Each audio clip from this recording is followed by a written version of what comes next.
Mathai thaina khungang amagi warini khul asida chauba kauba singhar yonba nupa ama lerami amadi maage hek thangnana famliba tomba kauba dosa yonba nupa amasu lerami makhoi ani si matam pumnamakta khanaduna da lerami maramdi chaubana dosa yonba tomba bu yamna kalak khamamna farami amadi matam pumnamakta chauba mana tomba mabu khanaba tumak hauduna lerami asum tawduna makhoi ani si khanaduna da leibana noma tawa hanna yengnaramde Mannomagi numit dosayon ba tongbagi machanupa sahar laik tam machatkhibado halaklami mahaki machanupa na mapan leiriba dukan du tamna laktuna yenglami apana tawriba pumba adu yenglamnaba matung mapa mangonda Ramesh mana hairei baba nangna pisa talibasi yamna wana tale kaidawbagi suwana tangadoino nungaina tangadabani haina wahai asi harami wahai tu tabada mapa mana karino ibungo Satan mahibasibu wana tandana nungaina kamaina tangadoribano Baba kok sizina talabadi kaidong nunda Satan bada waroi amadi khoi ge sendong su yamna documentic fangduna saharda khoi layo fawa yagani mata koram nanani bungo akhoina karigumba posi sahar yumna tangna yolabadi kanana su lebiroi Baba aina phabadi pot tangna yola hajabnati adugi mahuta akoina pot si loksing tongduna yonse habane Baba kaidawbagi pot tangna yolugani sahargumna adudi ichana pamne si karino hayudana ta sidana Baba su khange Baba ay adudi hayrogi hayang ayona tawragi asi hayamduna Ramesh chatkhi mapasu yeng hori machamana chatkibadu mathangi numeni Ramesh mana amu mapagi dukana famhauduna dukan adugi sambor adusu asumna iri Dukan asigi leiriba special dosa si chaba ngama miyo eduda dosa tara free de pizagani hariba dosa tara si chaba miyo eduna pesa amata thiroi adubu kanagumba miyo eduna special dosa si chaba ngamdaba tarabadi dosa tara adugi pesa atu thizagani iriba sing adubu Ramesh masamangna pathorakli mayam adubu tanaba haiduna adumna mana phairakpada khuyudu leiriba miyam sing adusu taraduna makhoi singdu tugi dukan chatuna dosa adubu charuse hainaduna laklammi Ay ngasidi nangi dukan gi special dosa si charadabani aisu charadabani mayam duna mathang haina rakdibadu tabada Ramesh harauna table amaka chakri amga poroktuna tharami aduga mahakna hairami sida miyoi amam hana chabigadabani maduda chabanga miyoi sing aduna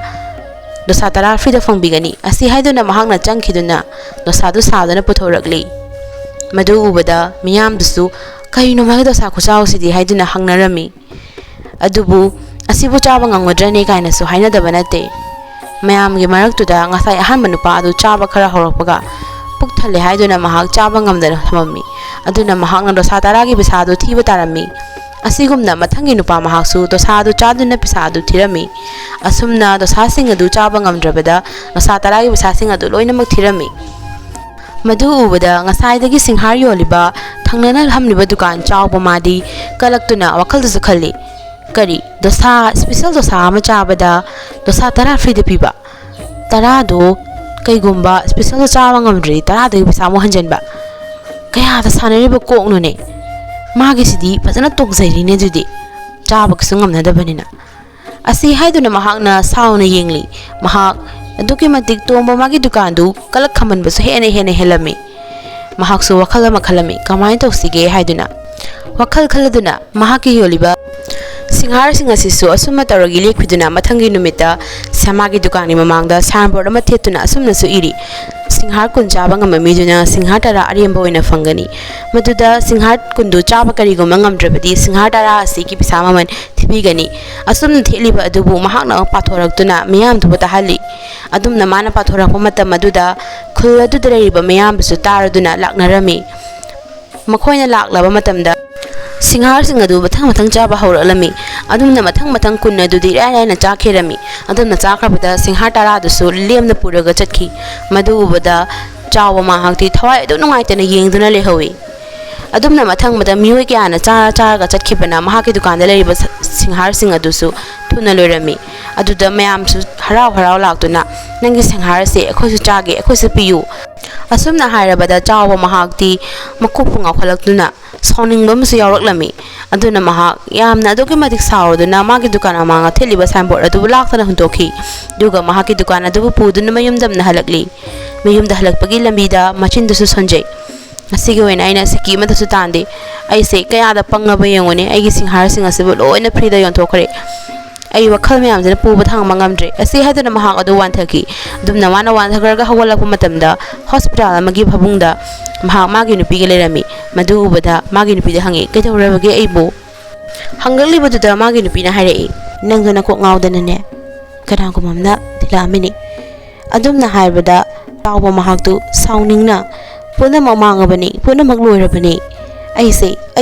yatrabani adumna sawbaduda magi nupi na hangi kaidawrage ado ama sawbiri dubo ado ngaikone ngasai dukana hakiba singhar mayamdo sepigrabo amta ya hodre aina uzabada masidi phajana busitlene wadu tabada chawpa sauna magi nupi da ngasai gi wadu tammi madu tabada magi nupi na sauna akhoi diana pange yaroye migi di do sadu yolaga kaya ta kana fangiba akhoi dine singhar si yolaga kayam kana ni kana roido wakhal khanda hodre aduna ne thokliba ngata ne kai kana phangi yongo sinabu loina mamange dana pisasu phangauda iral su tingba sidi loi mangsadro magi nupi na haba tabada chawba maha wakhal lai mahang asoibadu masana singzarei maramdi dosa yonba toma madi atuki mate kanaki adubu magi singhar yodudi mina iralaina chanakibana mahakna nungaibangam khidaba adu mahak ningsangakuna mahak masana masabu gyan tajaki